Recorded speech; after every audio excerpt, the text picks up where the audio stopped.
Hey guys, this is Aaron Schober here at our homestead Spade and Blade, and today is time to move our American Guinea Hogs.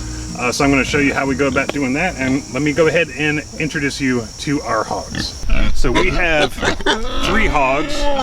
We have 2 sows that are sisters. This is Maple and Maple is right here, Magnolia is right here.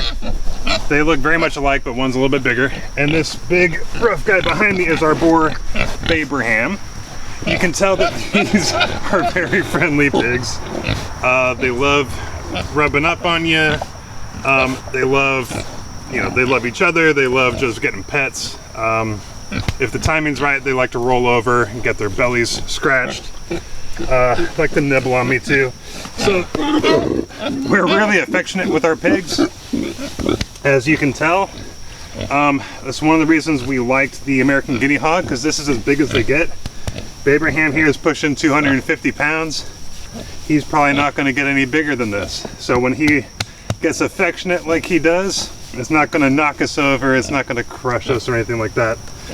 Both the girls, both our ladies, are about 200 pounds. And for these guys, that's as big as they're going to get. Some guinea hogs can get up to 300 pounds. The ones I've seen though that are hitting 300 pounds are usually pretty overweight. So we try to keep our guys nice and fit, and one of the ways we do that is by rotating them on the fresh pasture. As you can see right here, this is eaten up really well. When we moved them here a week ago, this was lush grass. They've eaten this down, they've wallowed in it. Now it's time to move them onto some fresh ground. So the goats have decided to join us too. We let the goats pretty much free range over our property for most of the time. They have about 3 acres out of our 5 that they can just do whatever they want with. And whenever I'm out here, they usually follow me around because they're hoping that I'm going to pull some tree branches down so they can get some nice leaves. That's their favorite thing to eat, so they usually follow me around. So you can see a little bit here, the pasture behind me, we have it broken up into different paddocks. We already have a wire around each of the different paddocks. This is something we tried out. It's been up here for about a year like this. It's pretty nice. I'm just going to come around with the scythe, cut away some of the vegetation that's grown up underneath the wire, get it re-stretched nice and tight, and then we can move them pretty quickly without having to lay in like new wire or anything, going back and forth. We just need to make sure I repair any damage the goats might have done, and mostly they just knock the wires loose. They just pop them right back into their clips, and just make sure everything's fine. And we'll show when we move them, we just have attached hooks on the end, so it swings from one paddock into the next paddock. So we don't have to electrify the whole field. We just electrify the fence that's around the around the pigs at the time, and then we can swing them onto the next one, re-energize that, and then they're good to go. So I'm just going to do a little, hey girl, I'm going to do a little scythe work to get them ready to move, so we don't ground out our fence, and then we'll show you how easy it is to move our pigs now they've had some experience.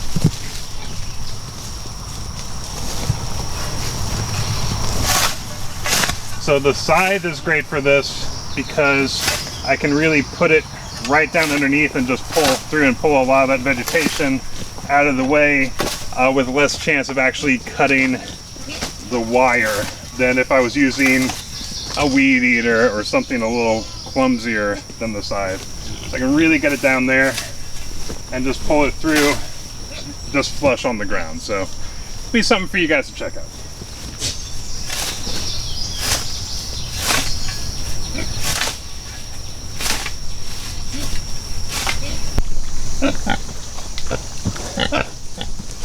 Yeah, it's a hot day today, so you see our hogs here are cooling off, but they have also been watching me as I've cleaned up the area around under their wire here, so they know what's going on. They're smart. They know I'm about to open this gate. I always wait until the end to turn the electricity off, because they can actually tell if the fence is hot or not. And if it's not hot, they can go through it if they feel like it. So I always turn this off last. Get this out of the way. Watch them get excited, because they know what's up. You see, they don't need too much motivation. Come on out and enjoy the bounty. Come on, guys. Come on, girl.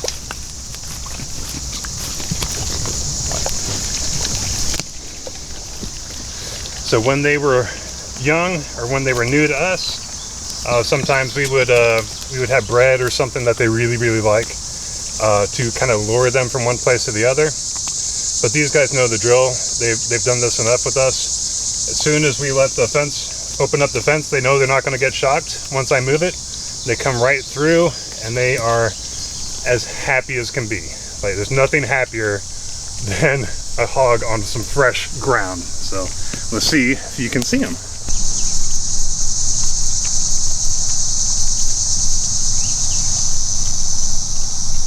So one of the reasons that we have American Guinea Hogs is that they are really hardy. They do well outside. They don't need any babying. They don't need pampering. They're good hardy hogs. And so the shelter we have reflects that. Really, here in the summer, all we have is a shade covering for them. It gives them some shade if the trees aren't providing it at certain times of day. It gives them a little shade cover from the rain. They don't like being wet. They don't mind being wet, but they want to have a break from it sometimes. So it gives them a little cover here. With this nice big heavy tarp, even if it's pouring down rain, there'll still be a dry spot underneath big enough for all of the hogs to get in, all of our 3 hogs. So I'm going to move this. This is a bit of a pain to move, so I'm always experimenting with different kinds of shelters.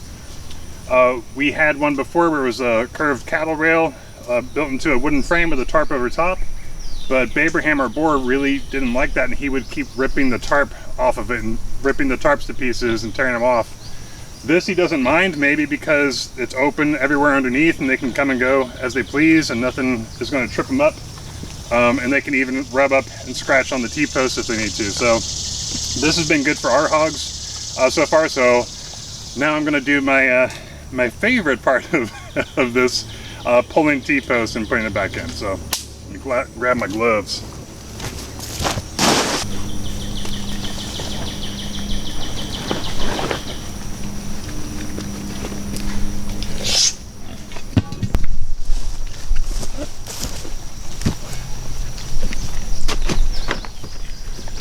Okay, that actually wasn't bad at all. Pulling them out when they'd only been in the ground for a week or two in between each moving. I pulled some T-posts the other day that had been in the ground for about 2 years, and I essentially had to take the next 2 days off. Like, I was done after that. They did not want to budge. So I'm going to put this up real quick.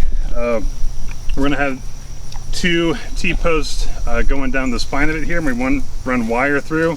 That creates that tent effect, and then the T-posts on the side are just to help stretch the tarp out so it hangs off the ground so that the pigs can go through it in any direction. They really like that. They like it when it hangs down as well, because they like to kind of walk underneath it, and I think they like the feeling of it kind of rubbing on their back a little bit. Even though there's no resistance there, they'll walk through it instead of walking around it just as easily. So I think they like that. It's kind of like getting a little self-pet or something.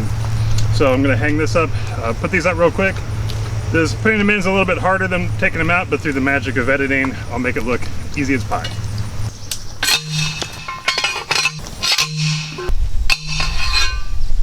All right, well, let me just tie the end off here. So this method is by no means perfect. I'll probably keep experimenting with it, but it's a good way to give them some fairly quick shelter from the sun on a hot day. They do pretty well in the sun, but it's been in the 90s, so give them a little break, and then give them some cover from some rain.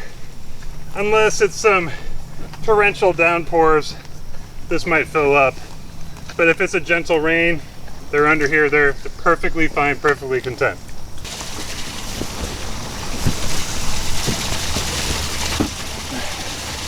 And the last part of moving them is always making sure they have plenty of fresh, clean water.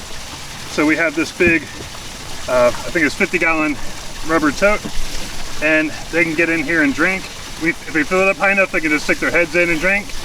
If the water gets a little lower, they will actually, walk in there, drink it. If it's really hot and they haven't built a wallow yet, because guess what? Pigs build wallows to make mud pits you saw it earlier. We don't mind because this pasture is just for the pigs. They will cool themselves off, but beforehand they will get in here and swim around. So they're bathing and drinking the same water, but we change it out so often, at least every couple of days. If it's been really muddy, we'll change it out every day. But once they build their wallow and everything, the water tends to stay pretty clean. We can just make sure it doesn't get too filled with clay just from their stepping their feet in or washing their faces off. They root around in the mud and then they wash their faces off. They like the mud to cool them off, but then they like to clean themselves off too. You can't blame them for that. So we make sure they have plenty of fresh water. This is hooked up to a hose that goes all the way back up to the house. So we have about 300 feet of hose to bring it down here, because bringing buckets, coming down with, I don't know, six to 8 5-gallon buckets full of water is a lot of work. So the hose is a lot better. But yeah, that's how we move our hogs. We trained them when they were little, and then yeah, they're smart. They know the drill. And yeah, they come right in here, some nice cool water. Doesn't mind that water splashing on her face either, a little bit. And then they will eventually dig this place out, probably where the water will run down, and make their wallow right here. Another thing with the shade shelter, I usually put it on a slope, which is not hard to do in this field. It's a little sloped, it's not too flat. But that way, if it does rain a little bit, the water's more likely to slope down and not just collapse the whole structure down. If it does fill up with water, it'll just fill up on the ends here, and then the top of it will be nice, high and dry. So that's how we move our hogs. We do this as often as we feel we need to. We don't have a set schedule to it. It might be a week, it might be 2 weeks before we move them. Right now there's a lot of stuff in here. There's a lot of radishes and clover that we planted, along with the water, and along with the grasses and lots of different plantains and stuff that grows out here that they love so much. Yeah, I'm probably gonna have to refill the water today after they all take a bath, which is fine. But that's what we do. We love our hogs. They love living here. They have a nice life. We raise up their babies, and their babies have good lives, and they taste good. So that's what we do here. She's actually drinking, I don't know if you can hear her slurping or not, but she's drinking the tops of the water while she's sitting in there with the jet going underneath her from the hose. So that is all I have for you today. Next up, we move the piglets. So we kept 2 of their boys as piglets, and this is gonna be the first time we move them by themselves. So that it should work out well, but it'll be a little bit different. So we will see you then for that video. Thanks for watching, guys.